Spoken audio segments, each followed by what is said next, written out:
रविंद्र जडेजा और उनके फादर के बीच की कंट्रोवर्सी, जो कि मैच से पहले काफी तेज तर्रार चल रही थी, मैच के खत्म होने के बाद एक बार फिर से उठ गई।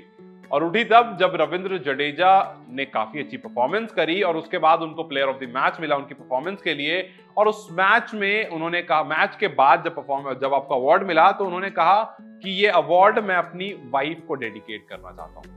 क्योंकि वो मेरे ऊपर काफी काम कर रही है, मेरे लिए उसने काफी मेहनत करी है, मुझे काफी सपोर्ट करा है। और इसी वजह से, इस पूरे थ्रू आउट जो उसने मुझे सपोर्ट करा है, इस हार्ड वर्क की वजह से मैं ये अवार्ड अपनी वाइफ को डेडिकेट करना चाहता हूं। अब इस स्टेटमेंट के बाद लोगों ने अपनी अपनी राय देनी शुरू कर दी, क्योंकि कुछ लोगों ने ये कहा कि यार जडेजा, एक मौका था आपके पास, एक मौका था, आप इस कंट्रोवर्सी को खत्म कर सकते थे, आप इस विवाद को खत्म कर सकते थे। आप सिंपल ये कह देते कि ये जो अवार्ड है मैं अपने पेरेंट्स को डेडिकेट करता हूं, मैं अपने पिता को, अपनी मां को डेडिकेट करता हूं, जिन्होंने बचपन से मेरे साथ जो रहे, जिन्होंने मेहनत करी, मेरे पिता ने मेरे ऊपर काम करा और इसी वजह से मैं आज इस मुकाम पर हूं, इसी वजह से मैं एक बड़ा क्रिकेटर बना हूं। तो आपको अपने पिता को ये डेडिकेट करना था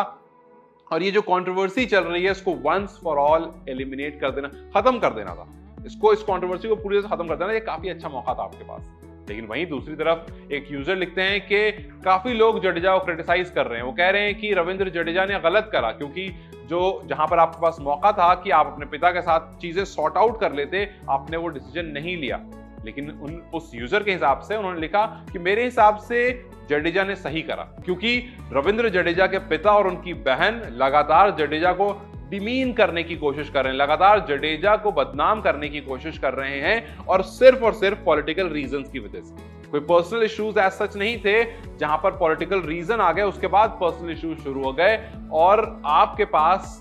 हमेशा अपनी राय रखने का हक है, और जडेजा ने वही करा है। जडेजा ने जो पॉलिटिकल प्रॉब्लम इनके बीच में क्रिएट हुई है, क्योंकि एक तरफ कांग्रेस को सपोर्ट किया जा रहा है, एक तरफ बीजेपी को सपोर्ट किया जा रहा है, इस पॉलिटिकल इशू की वजह से जो इस परिवार में फूट डली है, उसमें क्यों जडेजा गिव अप करे, उसमें क्यों जडेजा बोल दे कि ठीक है जी मैं बैक ऑफ करता हूं, क्यों ये काम करें। जडेजा के पास पूरा अधिकार है, जडेजा अपनी साइड ले रहे हैं, जडेजा की वाइफ उनके साथ हैं, वो दोनों खुश हैं, वो दोनों अच्छा काम कर रहे हैं, तो क्यों वो पीछे हटे, तो क्यों खामोखा, जब आपको पता है आपकी साइड ये है, आप अपनी साइड छोड़ करके दूसरी साइड जाओ। जडेजा ने अपना काम किया, जडेजा ने अपनी साइड स्ट्रांगली रखी, और मैं जडेजा के साथ हूं, चाहे कितना लोग उनको क्रिटिसाइज ही क्यों ना करें। लेकिन इन सब के बीच में एक यूजर को याद आ गए रवि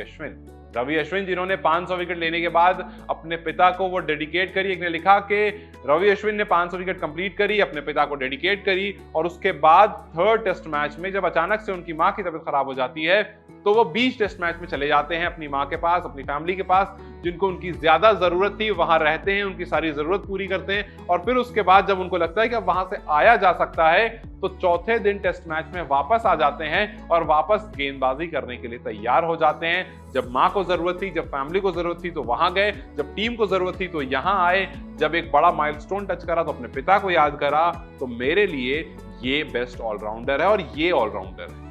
अब आपसे मेरा सवाल कि आपको क्या लगता है, क्या आप रविंद्र जडेजा के साइड हैं, क्या आप इस साइड हैं कि रविंद्र जडेजा ने अपना स्टैंड लेकर के सही करा, या फिर आप इस साइड हैं कि जडेजा के पास एक मौका था इस कंट्रोवर्सी को वंस फॉर ऑल खत्म करने की, लेकिन उन्होंने वो नहीं किया। मुझे अपनी राय कमेंट में जरूर बताएं कि आप कौन से वाले साइड हैं। इस वीडियो को लाइक और शेयर जरूर करें, और जाते जाते चैनल को सब्सक्राइब करते हैं।